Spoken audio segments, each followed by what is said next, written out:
حضرت سیدنا عبداللہ ابن عمر رضی اللہ تعالی عنہما بیان کرتے ہیں،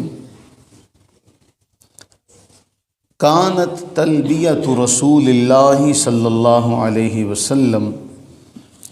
رسول اللہ صلی اللہ علیہ وآلہ وبارک وسلم کا جو تلبیہ تھا، اس تلبیہ کے الفاظ حضرت عبداللہ نقل کرتے ہوئے بیان فرماتے ہیں کہ رسول اللہ صلی اللہ علیہ وسلم یوں تلبیہ کہتے، لبیک اللہم لبیک لا شریک لک لبیک ان الحمد والنعمت لک والملک لا شریک لک۔ اللہ سے دعا کریں کہ اللہ تعالی ہمیں یہ تلبیہ کا پڑھنا نصیب فرمائے۔ حضرت عبداللہ ابن عمر رضی اللہ تعالیٰ عنہما اسے بیان کر کے اپنا عمل جو ہے وہ ذکر کرتے ہیں کہ میں اس میں تھوڑا سا، حضرت عبداللہ جو تھے وہ اس میں تھوڑا اضافہ کیا کرتے تھے،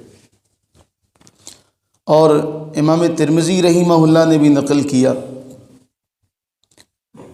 اور وہ اضافہ یہ تھا کہ حضرت عبداللہ ابن عمر رضی اللہ تعالی عنہما یوں پڑھتے، لبیک اللہم لبیک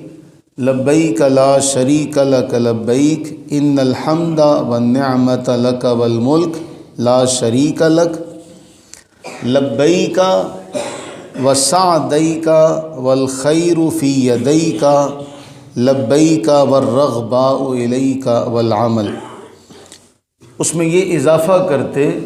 آخر میں کہ اے باری تعالیٰ میں حاضر ہوں، میں تیری خدمت میں آ گیا ہوں، اور اے باری تعالیٰ والخیر فی یدیک، ہر قسم کی خیر اے باری تعالیٰ تیرے ہاتھ میں ہے، اور میں حاضر ہوں، تمام رغبتیں اور عمل اے باری تعالیٰ آپ ہی کے لیے ہیں۔ امام ترمذی رحمہ اللہ یہاں یہ بیان کرتے ہیں کہ حضرت عبداللہ ابن مسعود، حضرت جابر، ام المومنین سیدہ ام عائشہ صدیقہ، حضرت عبداللہ ابن عباس اور سیدنا ابو ہریرہ رضی اللہ تعالی عنہم اجمعین سے یہ اس قسم کی احادیث جو ہیں وہ تلبیہ کے حوالے سے آئی ہیں۔ امام شافعی رحمہ اللہ بیان کرتے ہیں کہ اگر رسول اللہ صلی اللہ علیہ وسلم کا جو تلبیہ ہے، اگر اللہ کی تعظیم کے لیے ان کلمات میں کچھ اضافہ کر لے، جس طرح حضرت عبداللہ ابن عمر کیا کرتے تھے، تو فرماتے ہیں کوئی حرج نہیں ہوگا، لیکن پسندیدہ یہی ہے کہ جو کچھ رسول اللہ صلی اللہ علیہ وسلم نے کہا اسی کو کہا جائے۔ لیکن بہر طور یہ جملہ ضرور بات سارے کے سارے ائمہ محدثین نقل کرتے ہیں کہ بعض صحابہ کرام رضوان اللہ تعالی علیہم اجمعین جو تھے اس میں کچھ نہ کچھ لفظوں کا اضافہ کیا کرتے تھے، تو دعائیہ کلمات اللہ کے حضور۔ حضرت عمر فاروق رضی اللہ تعالیٰ عنہ جو تلبیہ پڑھتے اس کے اندر اتنا اضافہ کرتے، لبیک مرغوبا او مرہوبا لبیک ذن النعماء والفضل الحسن، کہ اے باری تعالیٰ تیری رحمت سے پر امید ہو کر تیرے عذاب سے ڈرتے ہوئے میں حاضر ہو گیا، تیری رحمت سے پر امید ہو کر تیرے عذاب سے ڈرتے ہوئے میں حاضر ہو گیا ہوں، اے نعمتوں والے، اے فضل اور احسان کرنے والے۔ یہ اچھا یہ جو ہمیں یہی عمل ہے نا، یہی عمل ہمیں درود کے باب میں نظر آتا ہے۔ قرآن کریم میں اللہ نے فرمایا ان اللہ و ملائکتہ یصلون علی النبی، کہ اللہ تعالیٰ اور اس کے ملائکہ یصلون علی النبی، کہ وہ کیا کرتے ہیں، نبی صلی اللہ علیہ وسلم کے لیے عمل صلاۃ کرتے ہیں۔ اے ایمان والو تم بھی کیا کرو، صلو علیہ وسلموا تسلیما، تم بھی ان پر رحمت کی دعا کرو، سلام بھیجو۔ اب اس میں کیا کیا، ہر ایک نے اپنی اپنی عقیدت کا اظہار کرتے ہوئے، اپنی محبت کا اظہار کرتے ہوئے رسول اللہ صلی اللہ علیہ وسلم کے لیے اللہ کے حضور عرض کی کہ باری تعالیٰ اپنے حبیب پر رحمت نازل فرما۔ پھر کسی نے یوں بھی عرض کیا کہ اے باری تعالیٰ میں تیرے حضور یہ عرض کرتا ہوں کہ صاحب تاج پر، صاحب معراج پر، صاحب براق اور صاحب علم پر اپنی رحمت نازل فرما۔